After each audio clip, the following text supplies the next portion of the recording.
All right, cool. We'll see how this goes. Don't necessarily have high hopes, but we will see here.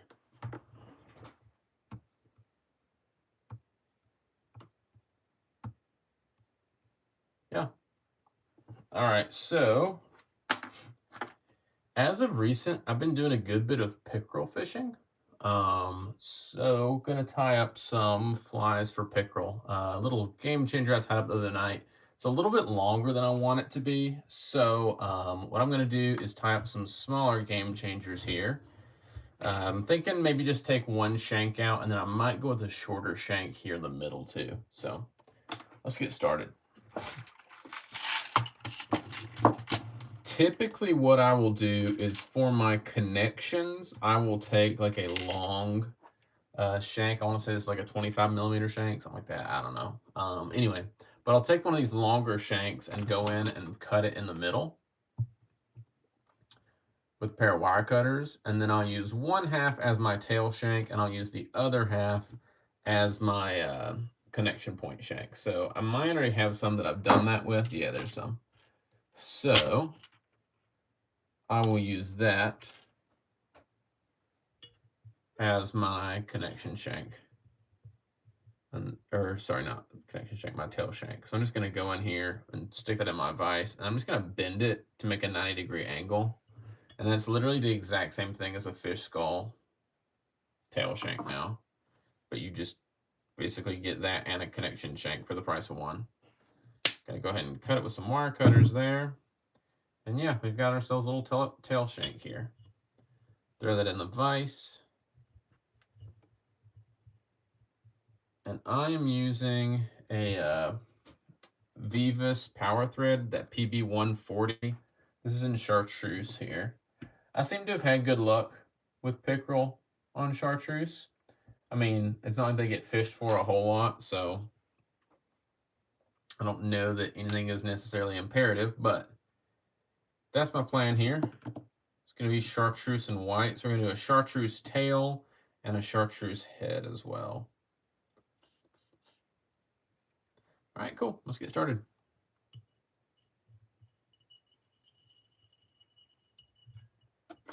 And my fly tying desk is a mess too because I haven't been doing a lot of fly tying recently. So you'll have to bear with me as we struggle through this together.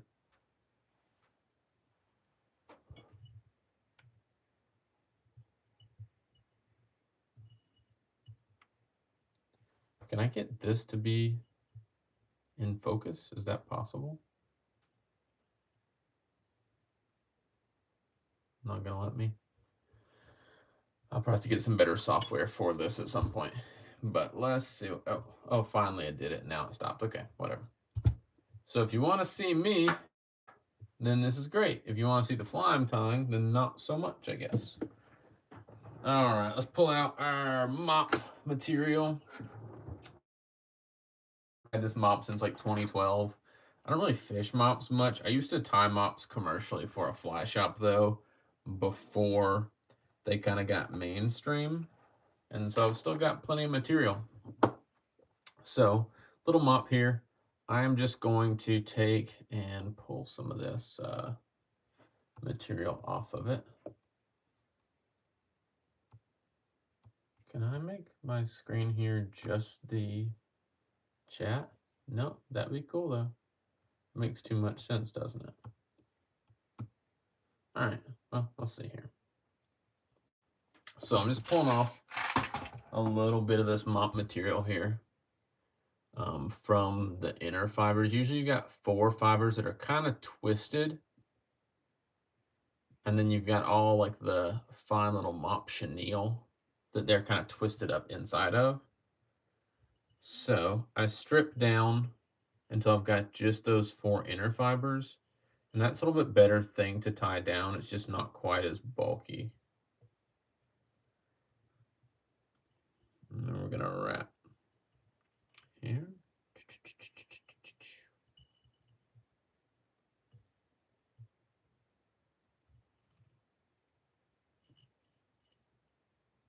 Cool.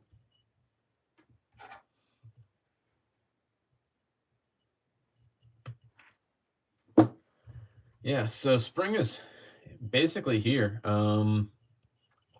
It is getting warm. We've got a cold front right now, which is kind of a bummer. But it looks like it's going to end this weekend. Granted, I've got to work all weekend, so it doesn't really matter to me. But cold front is finally kind of starting to wane a little bit.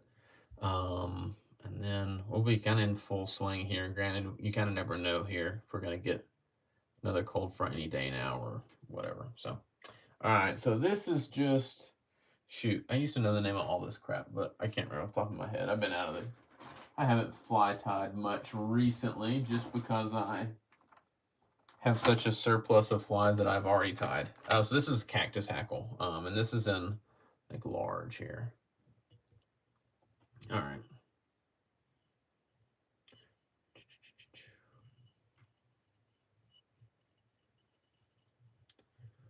So just kind of get that locked in there. I'm just going to do a couple wraps of this to give myself a little bit of structure. And then I'm actually using a Chocolate's Finesse chenille from Hairline on this one. I could use a higher end material like a translucent brush or even feathers, but I'm using this thing for pickerel, so it's definitely going to get ruined like real fast. So I'm not really keen on spending a lot of money on it.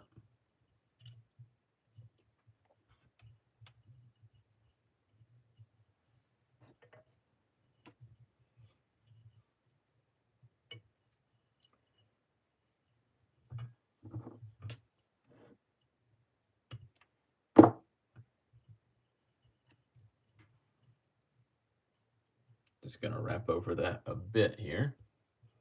Man, that's terrible. It'd be cool if you could actually see what I'm doing. I guess we will see.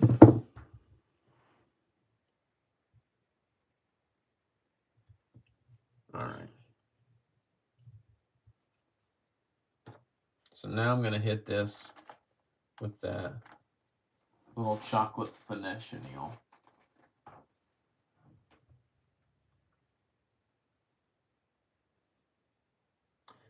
Nice, man. Yeah, I mean, the Dredge Bunny is a great fly. Like I said, it's such a ubiquitous fly. Like, it's really not something that I even necessarily like want to name. That's the name I gave it in the video because literally it's just the simplest fly on the planet. And I know 1,000 guys tie basically that same thing, but they're super effective. And the nice thing is they're pretty quick to tie up as well, so you can afford to get them hung on bottom versus like a really detailed crawfish pattern like a Gamechanger craw or even some of the Chuck Craft patterns and stuff. Like, you hate to lose them. And the other thing about it is it's kind of like a lot of your conventional bass fishing lures where they're so nondescript. They kind of look a little bit like everything. And I think that a lot of times as fishermen, we kind of lose sight of a fly that doesn't particularly look like anything. Like, I mean, take a Senko worm. I mean, does that look like anything? No, but it looks a little bit like everything. And for that reason, it works so good. And I think that's why that Dredge Bunny works so well, too. Is it a sculpin? Is it a crawfish? Is it a leech? Who knows? But it freaking works. So, hope you have some good luck with them here. Thanks for tuning in for a second. I said earlier, I don't know how this video is going to go here. I know you can't see what I'm tying, which is just great, but I'm working on a little game changer here. So I've been fishing for pickerel pretty frequently recently, and flashy and chartreuse and white seems to work well for them. So I tied a larger game changer last night for them. It's a little bit bigger than I want, especially the smaller pickerel. I think they're going to have a hard time getting that in their mouths. So I'm going to cut out a shank and shorten this midsection shank and see what we get. I'm also not tying with like feathers or anything like that because it's pickerel. It's going to get chewed up anyway. So I don't really want to spend a lot of money on expensive materials. All right, so that's my first shank there. That's my tail shank. And now let's go in here. I think I'm going to do 2 shanks in the back. and then a stinger hook. Yeah, so I guess just this shank and the next shank, and then I'll go into a stinger hook, which I really typically like to have 3 shanks behind my back hook. I think that swims better, but we'll see how it does, and if it doesn't work, then we can tie more next time.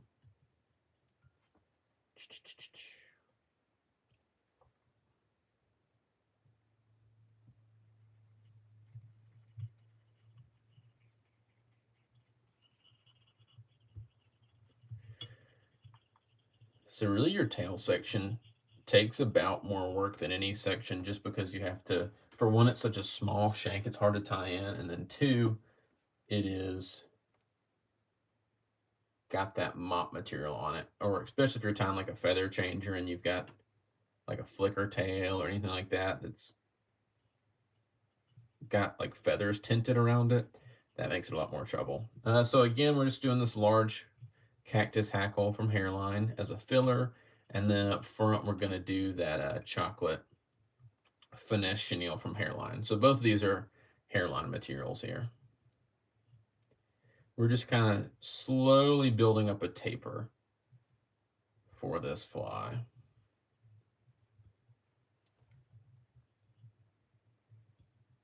And then I kind of like this chartreuse thread, even though it's mostly hidden, especially when this fly gets wet.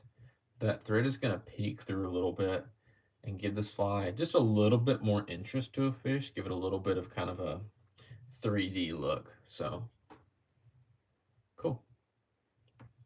All right, got that section palmered up here.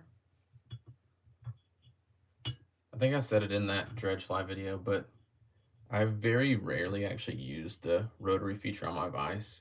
I wouldn't want a vise without a rotary feature, but I don't use it a whole lot anymore. I mostly just palmer my materials. And then, if I'm looking at a fly like 360, then I'll use it. But otherwise, I don't use the rotary feature a whole lot. All right, so back in here with that finesse chenille. Another thing too, like, man, I used to really be painstaking when I tied flies. That's the wrong length. That is the large. I need the medium. I used to be so painstaking when I tied flies. And there's still some flies that I really do try to put a lot of effort into to get them to look pretty. But especially for a pickerel fly or, river bass, whatever, I don't think that pickerel in particular are going to be super picky. They don't get messed with a lot, and they're not the most discerning fellows in the world. So I'm not real worried about tying this thing real pretty.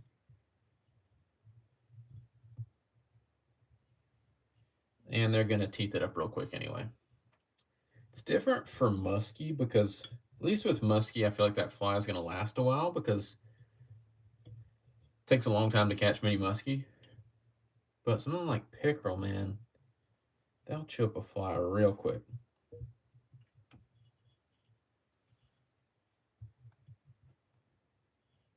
Yes, I think I'm just going to do these 2 sections back here in the back, which I don't know. I don't know how that's going to swim, but we will give it a shot. But I think I'm doing just 2 sections and then into my hook. Do I really want to do that? What I probably should have done is done the smaller sections. I just hate tying on those little bitty shanks. But that's what we're going to do. I think just 2 sections and then that stinger hook. But I'm going to go with a slightly smaller stinger hook. That way, hopefully it won't affect the swim quite as much.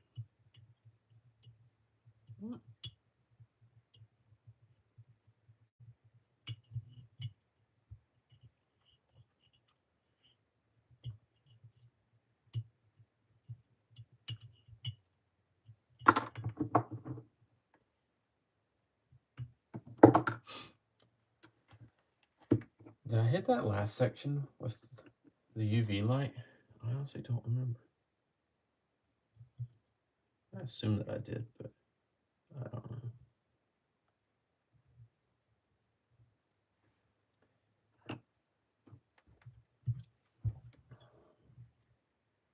normally here I'd use super glue too, but for the sake of a stream, I don't know that I necessarily want to sit here and let y'all watch glue dry. So, all right, that is my second section done here.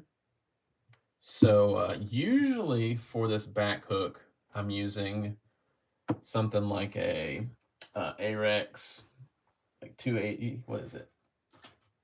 Yeah, SA 280 minnow. But I've got a ton of these little owner all-purpose bait hooks that I picked up cheap. I literally got like 50 of them for $6. So I think that is what I'm going to use. Again, we're just going budget for this fly.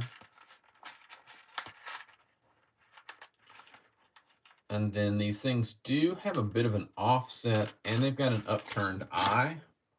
I'm just going to straighten that out in my vise here. If you were planning to catch big fish on these, like stripers or, even like big smallmouth, something along those lines, you probably wouldn't want to do as much hook bending as I'm doing here, because that can mess with the structural integrity of your hook. But again, I think world record pickerel's 9 pounds, and we all know I'm not going to catch the world record, so I'm not too worried about it. All right, so I've got them all straightened up here. Got that eye straightened up a little bit. I don't know which of these three cameras this is on, but got the eye straightened up a little bit here, and then it's no longer offset either. Oh, wow, you can't see anything. I gotta love it. I was trying to get my normal camera app to work with the YouTube streaming, and it just didn't do right. So you gotta deal with whatever this crap is on this YouTube live here. All right. The fun thing about pickerel is that they're very similar to any other esox in the way that they eat. But down here in the Southeast, they're just much more available. So they're also stupid. So you get pretty active, violent eats typically. A lot of times it's visual because they're in shallow water, at least in the springtime. But they murder it just like a pike or a muskie would. So it's super fun doing it on like a 6 weight, even 7 or 8 weight. Your average pickerel is probably somewhere between 1 and 2 pounds. Really fun little fish to catch. All right, so I just cut off a piece of my shank, and I'm going to use that as my connection point. And again, I do that so that I can get basically 2 for the price of 1 on my shanks. I use the other half as my tail shank. And then the way that I always do this, you probably can't see it because this camera is terrible, but I always tie this in with the longer side of that shank pointing downwards. Probably doesn't matter, but I like to think that it helps to keel weight that fly just slightly. Anything you can do to increase your buoyancy on the top of the fly or to increase your weight on the bottom side of the fly is going to help to ensure that that fly is riding hook point up, or hook point down. Sorry. With this fly, you want hook point down. So by tying in the heavier side of that shank on the bottom of this hook, I think it'll help. At least in my head, it helps that fly to keel weight a little bit better. Does it matter? Probably not. All right, cool. Let's wrap this one up too. And here, I'm going to do that same cactus hackle length, but I'm going to do a longer finesse chenille size. And then for the head of the fly is when I'm going to use a few more expensive products to give me a stiffer head that's going to push more water and get that fly to kind of move better.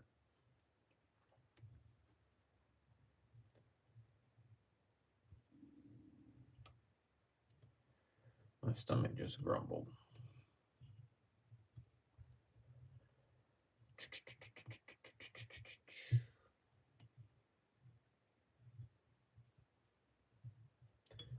Don't know if this is going to be the prettiest game changer I've ever tied. It's the pressure getting to me. All the non-existent people watching this really making me feel the heat.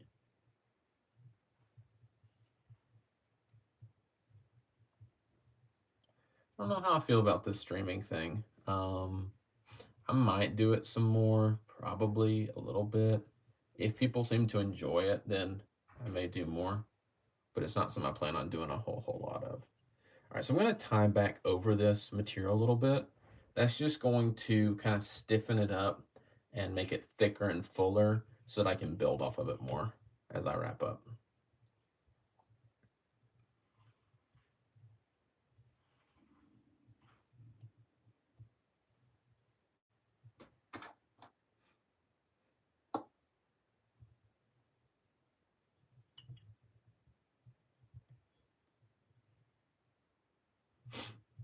Actually, I think I'm just going to call it quits there where I wrapped over it all, or else my taper is going to be wonky. Like I said, I'm used to tying them with more shanks. When I don't have as many shanks, I don't quite know how to lay my materials as far as like different lengths of brushes and Palmer shale and whatnot. So we're just kind of experimenting as we go here. I want something that's going to kick and show that side profile, but I don't want something that I'm going to take forever on either. So that is the point here. Fly with more movement and action than just a typical like clouser or bushwhacker or that kind of stuff. Those are kind of some of my go-tos for pickerel. Or, I mean, that's about a go-to for everything as a clouser minnow. All right, let's get one more wrap in here. All right, I like that. Let's call that macaroni. Go ahead and lock her down. So that back hook on there, normally for stuff like this, I'm using a Arex SA280 minnow. This one, I got a bunch of these cheap, and like I said, I'm kind of tying them to get messed up, so I'm not using a real expensive hook. This is an owner all-purpose bait hook. It's a 5315 is what it's called.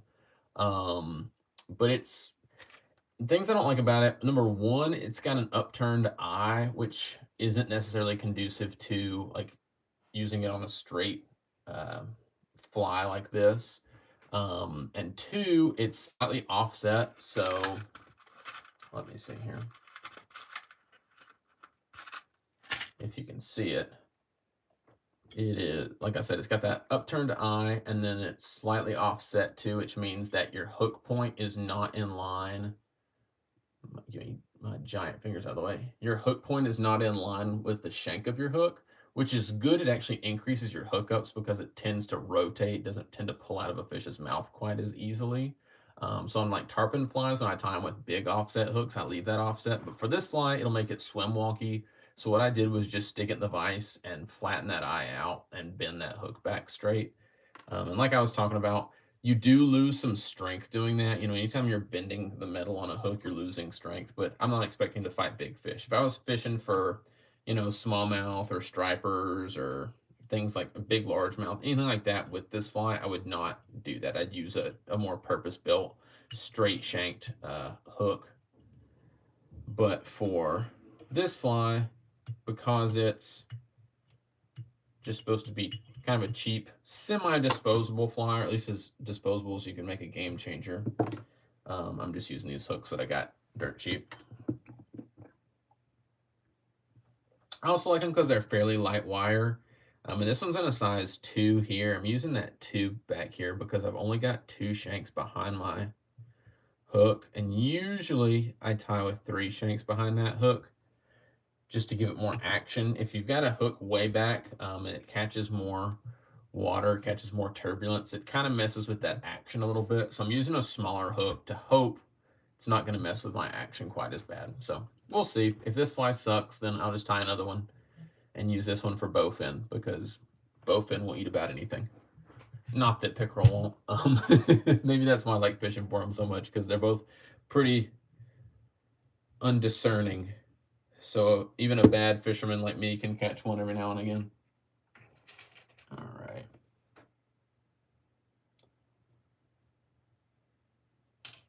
So I'm stepping up in shank size here. We'll run one of those, and then we'll run our front hook. And I think for our front hook, I'm just going to run a 1/0 Gamakatsu B10S. B10S is kind of my go-to streamer hook for about everything.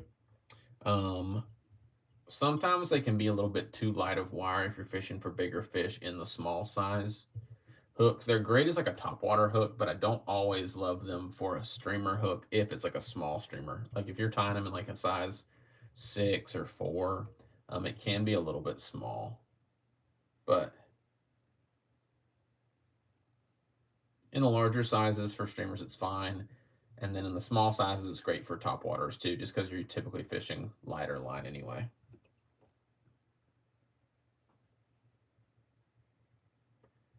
But I mean, I tie everything from those dredge bunnies on B10S. Most of my streamers go on B10S.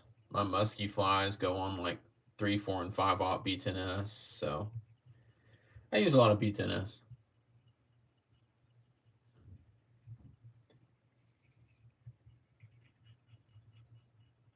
All right. So now we're going to step up the size of this cactus hackle to an extra large. I think I've got some laying around here somewhere. Just to kind of start beefing up this taper a bit. And then that taper will really kind of come to a crescendo in the head of our fly. And I'm going to go in here and just cut it a little bit shorter at the front. And then it'll come into that longer length as I wrap towards the front. That'll kind of help me to build that taper just a hair here too. I'm going to tie kind of this whole thing in. So normally, you tie your material in at the back just to create the smallest amount of additional bulk you can. But I really kind of want some bulk to palmer this material onto. So I tied it in almost all the way up here at my hook eye. Just to give myself a little bit more real estate to palmer onto. The thicker the shank is as you palmer, the more material you're going to put on there just because there's more length on each wrap. So as I'm building that taper going forward, that's kind of what I want. I want to start building a little bit more bulk here.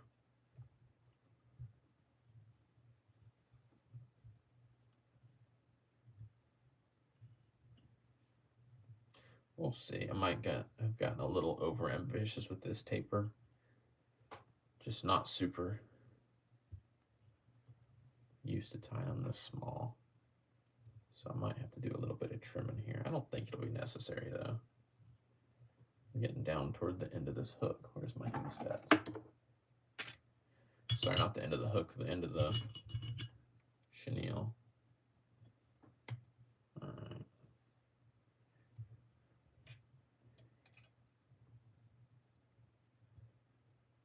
Gotta use up all my scraps on these pickerel flies.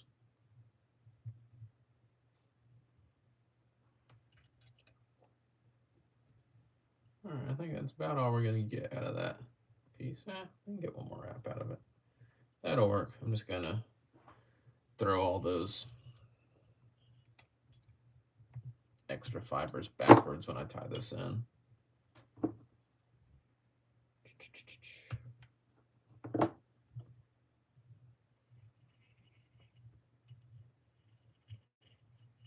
Yeah, this Gamechanger is definitely not going to win any beauty pageants.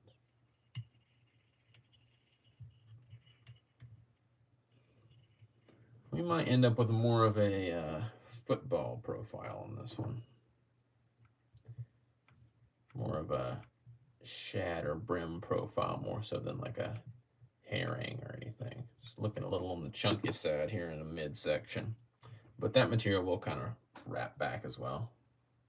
All right, let's go in here with our Chocolate's Finesse chenille again.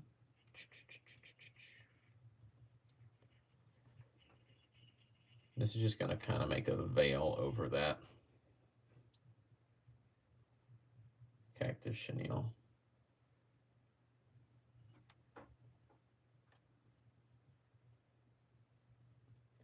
Probably just going to tie this one and call it a night. Yeah, we'll see. I might do some more of these lives. I may not. Kind of depends.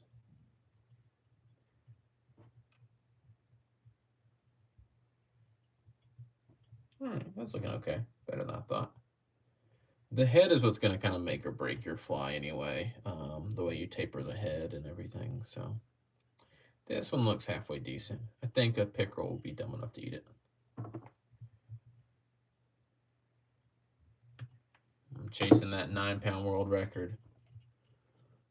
There's got to be a big one out there somewhere.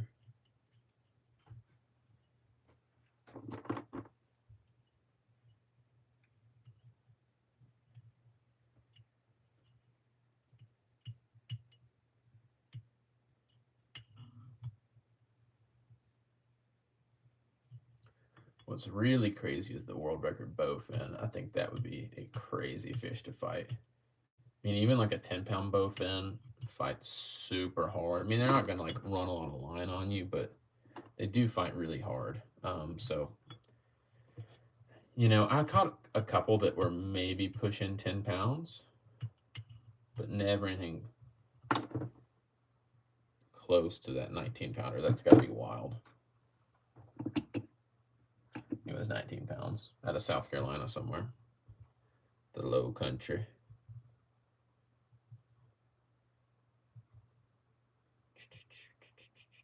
All right. That looks good enough.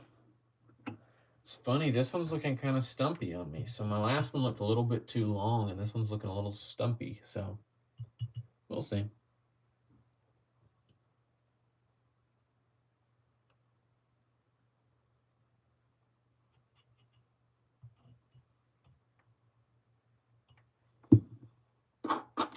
All right, front hook.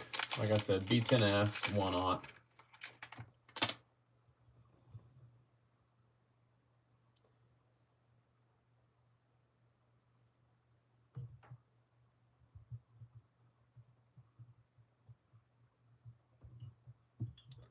This thing's going to be borderline jerk changer. It's got so much length here in the front, and there's pretty stumpy in the back.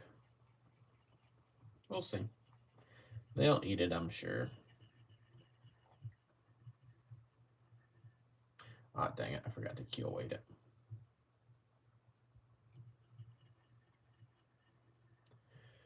Which keel weighting is not always necessary if you're fishing in lakes with no current, but I like to have options.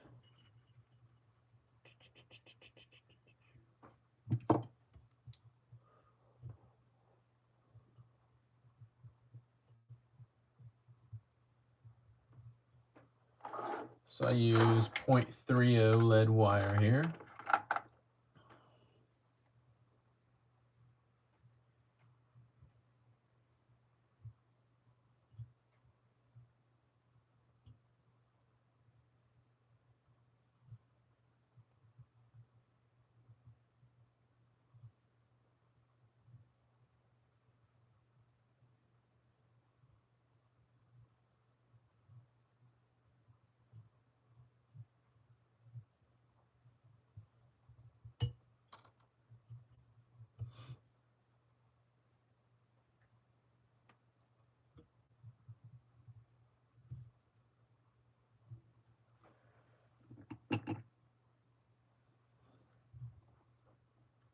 Again, usually I'm using super glue here, but time is of the essence.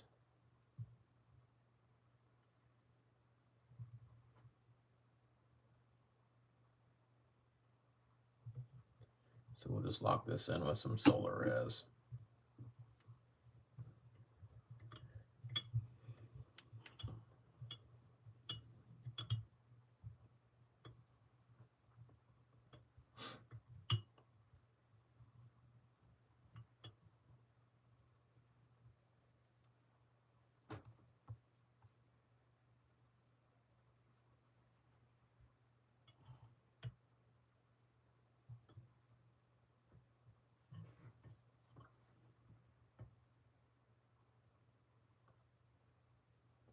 Pretty exciting watching this dry.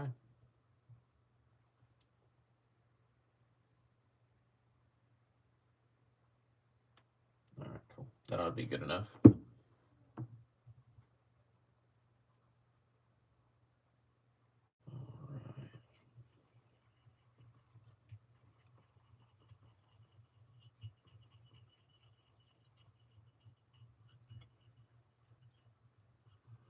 lay down a thread base here just so that I have something for my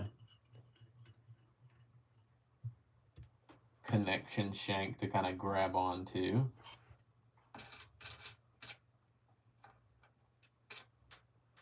Now we'll put this connection shank on here.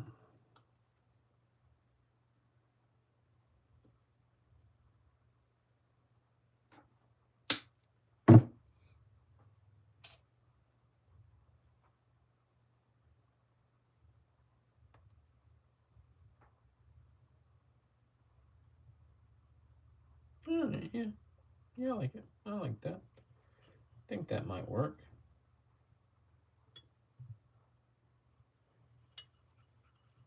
A little long in the front, a little short in the back maybe, but I think that'll probably fool a fish or two.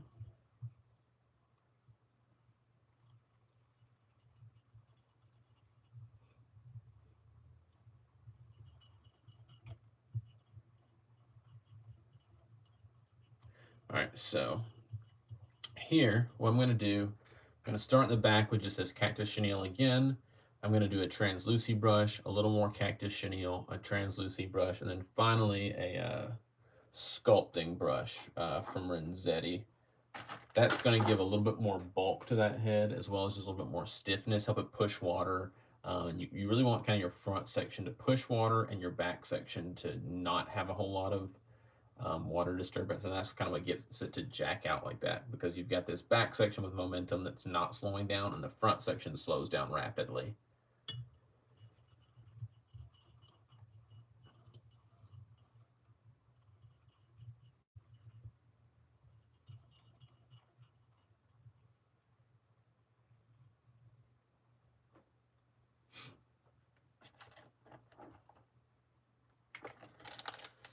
I guess I gotta get me a new piece of this.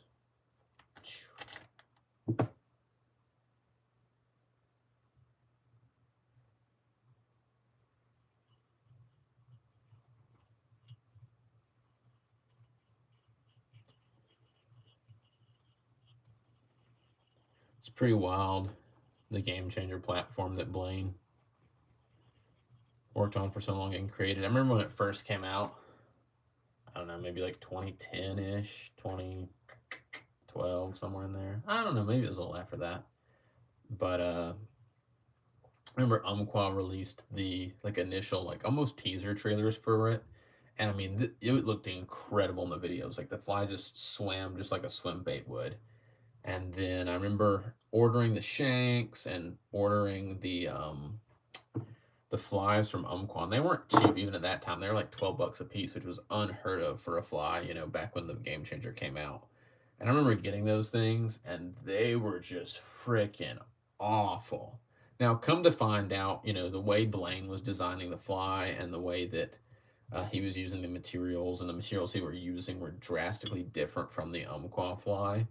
But yeah, those were very disappointing. And so I'm glad that, you know, Blaine kind of finally got the materials to catch up with what he was actually doing, as well as some better tires out there, you know, with Flyman picking up the Gamechanger or flies, and then eventually Blaine just going out and starting the chocolate factory on his own to get some good production Gamechangers out there. Because at first, man, I was like, this Gamechanger thing is such a lie. They don't move like that at all. Again, just from watching the original videos to the flies that we actually got from Umpqua in that initial release. But now look where the Gamechanger is. It's, you know, one of the most popular flies probably in the world right now, at least for like your warm water species. All right, let's see here. We've got a little bit of a translucent brush left. So this is a 2-inch translucent brush. I'm going to tie this in. Let's do a couple wraps with this. Probably as many wraps as we can get before we get to the end of this brush.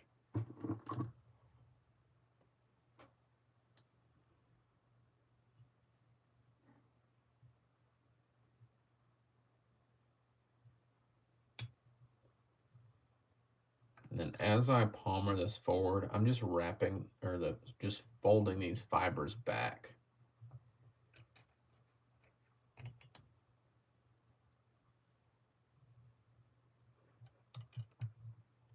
that's about all she's got right there. So again, if I can help it, I like to try to tie off my materials I'm palmering on the back side or even on the bottom of my hook. I want the most wraps on top because again, the more wraps I've got up here, the more water displacement I've got up here, the more buoyancy I have up here is gonna help to keep that fly righted when it's swimming. Again, does it matter? Probably not, but I like to think it does, and that's kind of the little things I think about as I'm tying flies.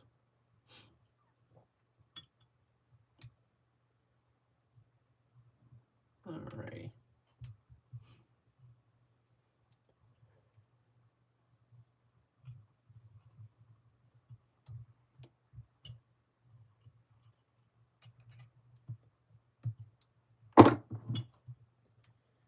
Because these brushes have this wire in them, usually I go in with wire cutters to cut these off just because I don't like messing up my scissors if I don't have to. Granted, I've got some dedicated wire scissors that I use for that kind of stuff, but still, why mess up something good if you don't have to? All right, so another set of the extra large cactus hackle here. And then we will finish off our fly.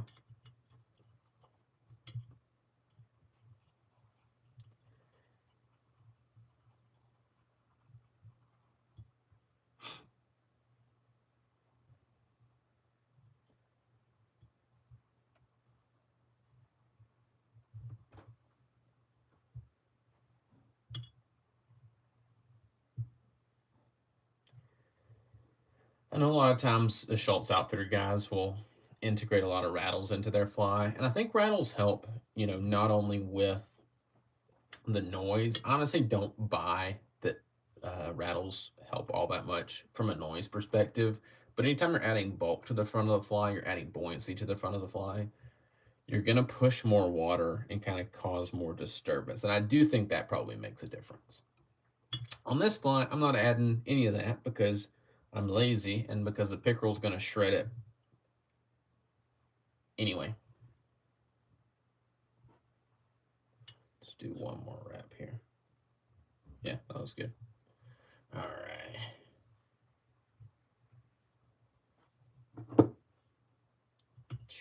I'm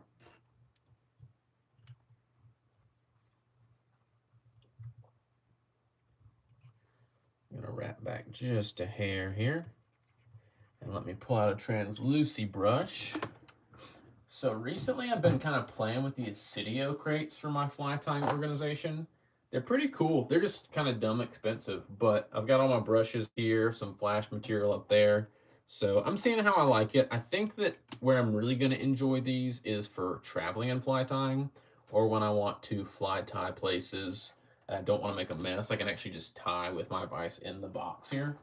And that way all my clippings and stuff don't go all over the table or the desk. And granted, I know I can do just like the little like trash basket, but I really want to. All right. Translucy brush here, 2-inch white. And then we will finish off with the sculpting brush. And that'll be it.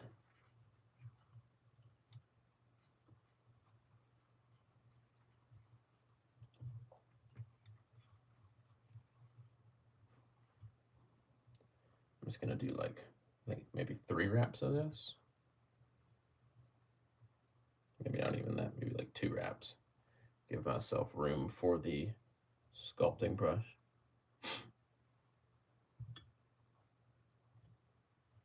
Yeah, right there. I like that. All right.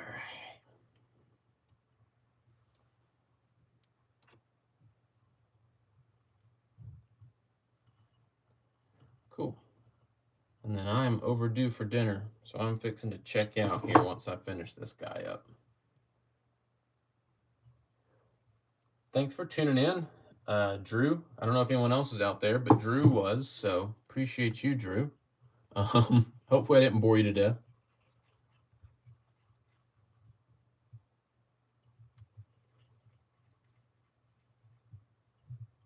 All right.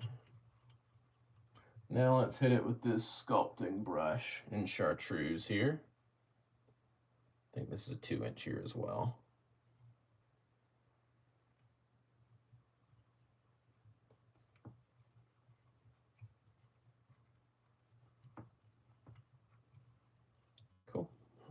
we'll finish this thing up.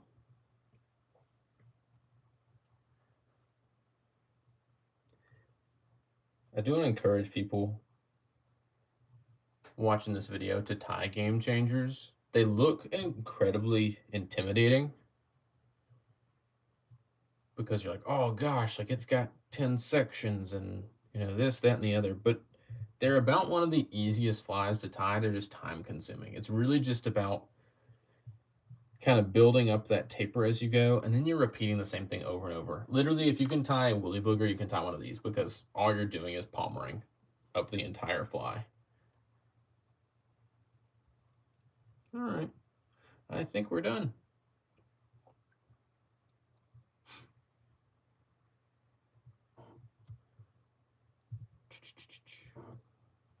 Throw a wrap or two here. Thanks, man. I appreciate it. I try to make stuff that's worth watching. I know there's plenty of junk out there to watch. The one thing that I do, like I'm still working on that bothers me is just my production quality. I think that like with my information for the most part, I try to have it pretty on par. And I try not to talk about stuff that I'm totally uneducated on if I can help it. But just like the actual like audio and video and stuff is stuff I'm still working on, as well as just the editing. But it's a work in progress. I've been fly fishing a long time and hunting for a while.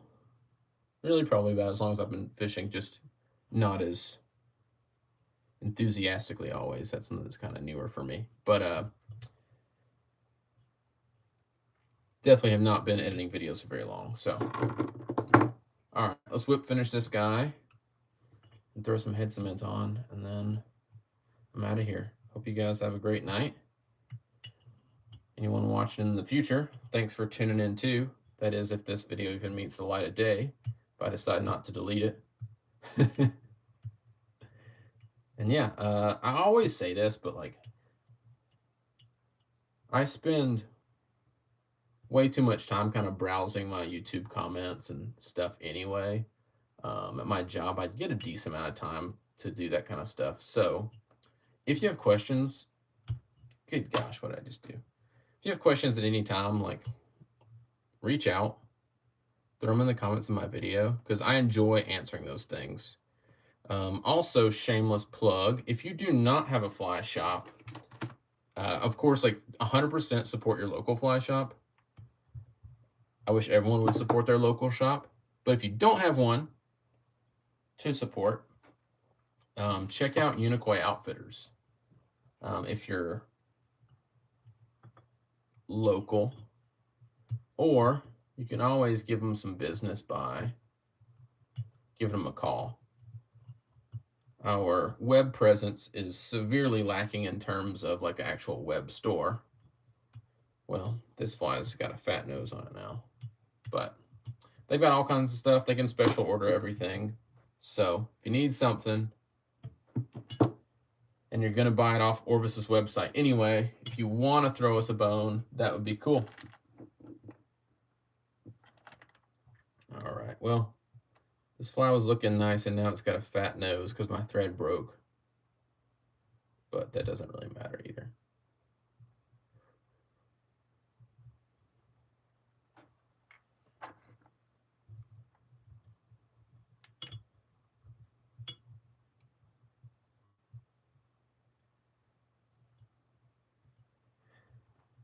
That taper actually came out better than I expected it to. I thought it was going to be a little on the fat side, but it looks pretty good. I think a fish just might eat it.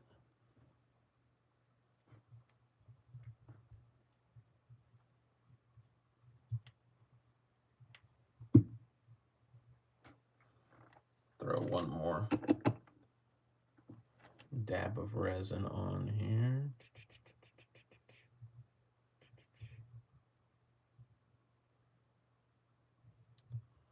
All right, it's got a fat thread wrap on the front, which I'm not really happy about. Just aesthetically, it doesn't make any difference whatsoever from a fishing or for like performance, but I just don't like how big that is on it there.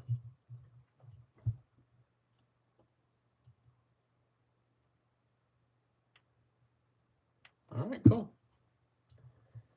There she is. Let me see if it'll actually zoom in. There she is. Yeah, so let me measure it here. About, what is it? It's right at 4 inches, 4.5 inches, which is kind of what I was aiming for.